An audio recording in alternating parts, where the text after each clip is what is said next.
കുറെ കഴിഞ്ഞിട്ടാ വന്നല്ലേ? ഒരു മണിക്ക് ശേഷം അല്ലേ? അതായത് എഴുതാൻ വിട്ടു പറഞ്ഞ ക്യാമറയിലാകുന്ന ദിവസം ആ തടി പോലെ ആണ് കൈ, ഞാൻ ഓർക്കുന്നുണ്ട്. പിന്നെ അന്ന് ഞാൻ തിരുമ്മി. റബ്ബറാണ് ജോലി അല്ലേ? മരവിപ്പാണ് വലത് കൈയുടെ. കൈ മൊത്തം മുട്ടുവേദന, അമൃതാഷ്ടം, പഞ്ചയുക്തം, കഷായം, വില്വാദി ഗുളിക, വെട്ടുമാർ ആദ്യത്തെ ലേഹ്യമാണ്. ഗുളികയില്ലായിരുന്നു, വെട്ടുമാർ വർമ്മം. കൈയുടെ എങ്ങനെ അവസ്ഥ ഇപ്പം? ഏത് കാര്യത്തിലാണ് ഭേദം? ഈ മരച്ച് എപ്പോഴും ഇങ്ങനെ മരച്ചിരിക്കില്ലായിരുന്നു. അതിന്റെ ഈ തുമ്പ് വരെ ഇങ്ങനെ മരക്കുമായിരുന്നു. ഇപ്പൊ ഇവിടെ ഒരു ലേശം വ്യത്യാസമുണ്ട്. ഈ രണ്ട് വിരലിന് വലിയ വ്യത്യാസമില്ല. ഇതിന് ചെറിയ വ്യത്യാസമുണ്ട്. അതിനും ഇതിനും വ്യത്യാസമുണ്ട്. ഈ 3 വിരലുകൾക്ക് വ്യത്യാസമുണ്ട്. ഇതിന് അത്ര ആവുന്നില്ല. ഇല്ല, ഒരു മാറ്റമില്ല. ഒരു മാറ്റം.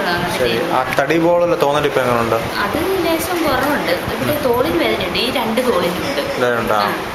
നടുവിനുമുണ്ട് വേദന. ഭയങ്കര തണുപ്പുണ്ട് നടക്കുമ്പോ. അന്ന് വന്ന ബുദ്ധിമുട്ടിൽ സ്വല്പം കുറവുണ്ടെന്ന് പറയാം. സ്വല്പം കുറവുണ്ട്. പറയത്തൊക്കെ കുറവാണോ? ശരി. ഒരു ദിവസമല്ലേ ആയുള്ളൂ? തിങ്കളാഴ്ചയല്ലേ വന്നത്? ഇന്നലെ ചൊവ്വാഴ്ച ആയിരുന്നു. തിങ്കളാഴ്ച രാത്രി തുടങ്ങി കാണും മരുന്ന് അല്ലെ? 3 നേരം മരുന്ന്. അപ്പോഴേ തുടങ്ങി. ശരി. ശരി. കൈയുടെ തന്നെ ഒന്നുകൂടെ നമുക്ക് അതേപോലെ ഈ നേരത്തെ മൊബൈൽ പിടിക്കുമ്പോൾ അതിന് കയ്യിൽ നിന്ന് വീടുമായിരുന്നു എന്തെങ്കിലും? ഇല്ലായിരുന്നു. കൈയുടെ ബലക്കുറവുണ്ടായിരുന്നു. എപ്പം? അതിപ്പോ എങ്ങനെ ബലക്കുറവ് ഇപ്പോഴത്തെ അവസ്ഥ? പ്ലാസ്റ്റിക് കവറാണെങ്കിൽ ഇങ്ങനെ തൂക്കി പിടിച്ചോണ്ട് പോന്നിട്ട് പെട്ടെന്ന് കൈ ഇങ്ങനെ മടക്കാൻ വയ്യ. ഇവിടെ വേദന ഉണ്ടാവും. ശരി. കാരണം ഈ ചിലർക്ക് കയ്യിൽ നിന്ന് ഈ പേപ്പർ കയ്യിൽ നിന്ന് പോകും, നോട്ട് കയ്യിൽ നിന്ന് പോകും.